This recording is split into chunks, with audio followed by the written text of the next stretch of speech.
California did establish a state plan, and every time we make a rule, it's required to be as effective as the federal rule. And every time the Federal Occupational Safety and Health Administration adopts a rule, we're required to adopt pretty much the same rule. And that happened in the early 1990s when federal OSHA adopted a regulation about exposure to bloodborne pathogens. And what it says is that it applies to all occupational exposure to blood and other potentially infectious material, and it specifically mentions as potentially infectious material semen and vaginal secretions. And thus, we end up here.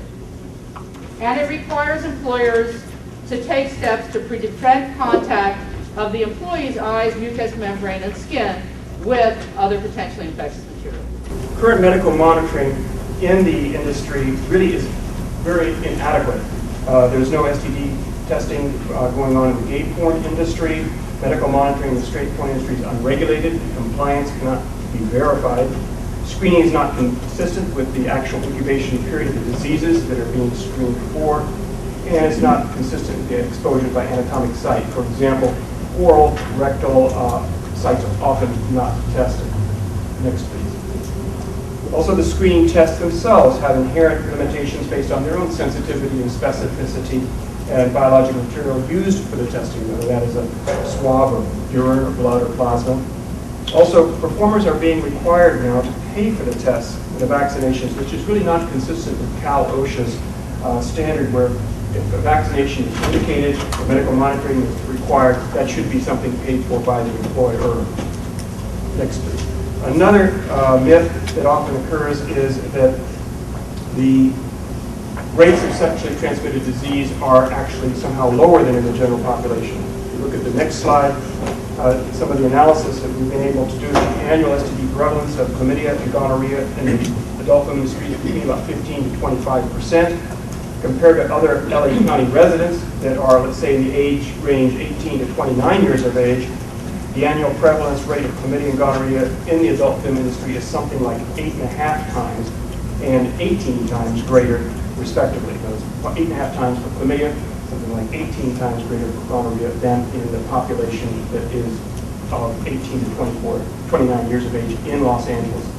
If you look at the comparative residents of all ages, it's over 34 times higher and 6 times higher, respectively.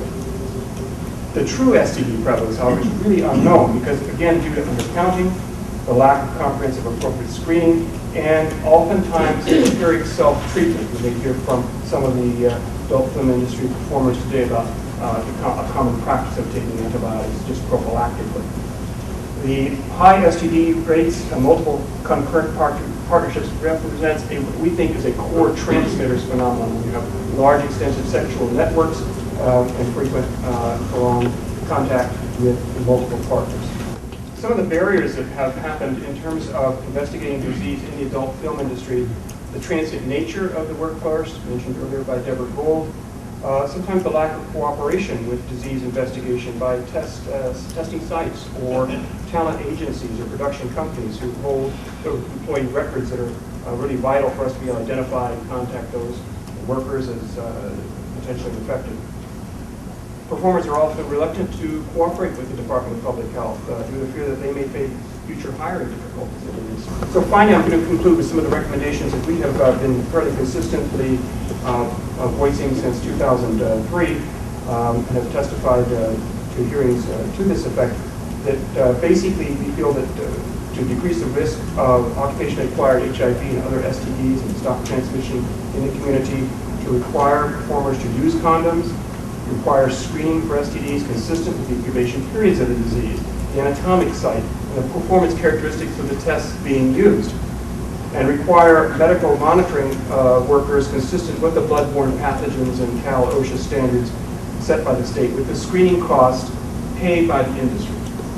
Next. Number 4, maintain confidentiality of worker testing and other medical records out of the view of the employer.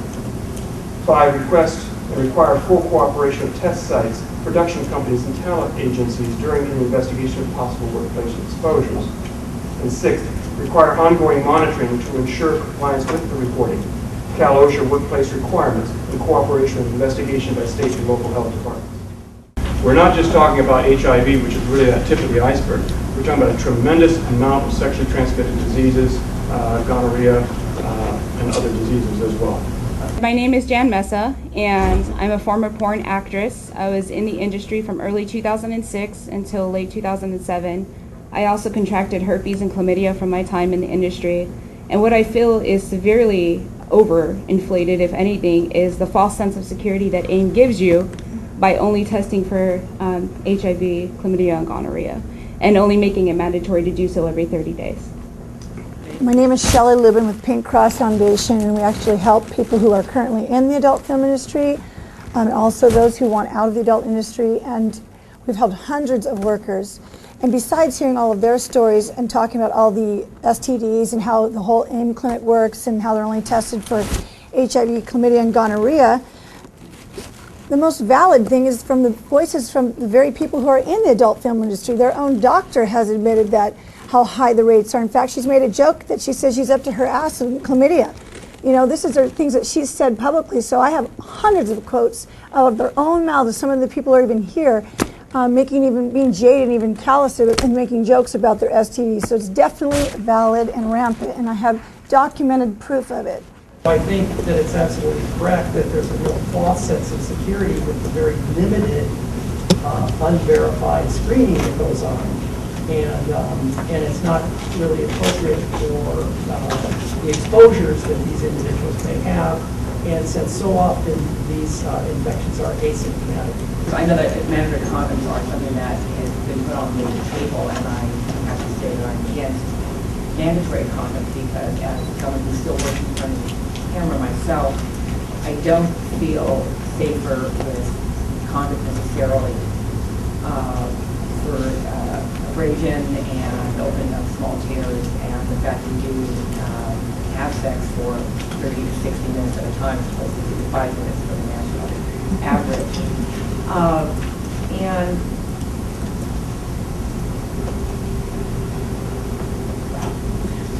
there have been 8 cases of HIV since 2004, and 3 of those were attempts committed to very high-risk activity, which I've always told people to avoid doing.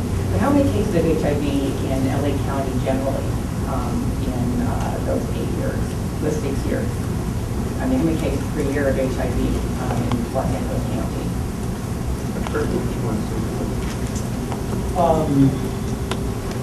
There are approximately now about 100 to 125 a month case reports.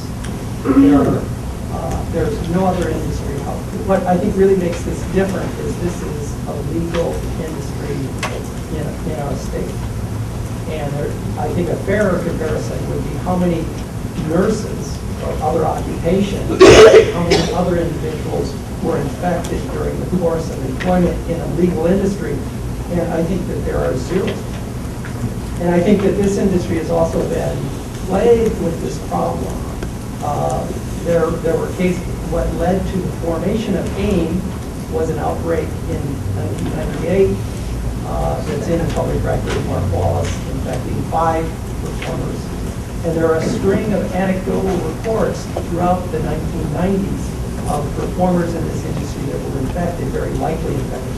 And we know the risk. If you look at the history of people who work in this industry, the history of HIV infection and AIDS in this group is enormous. The burden of sexually transmitted diseases in this occupation, this profession, is enormous. So the fairest comparison is not the number of individuals that have been infected in this time period, but the number of people that were infected in a legal industry. I think also the other thing I would just want to add too is that, again, as the presentation pointed out, we're not just focusing on HIV here. We're talking about STDs. These are serious illnesses as well, and can affect a person's fertility, etc. So I think that I wouldn't want to focus us only on concern about HIV transmission.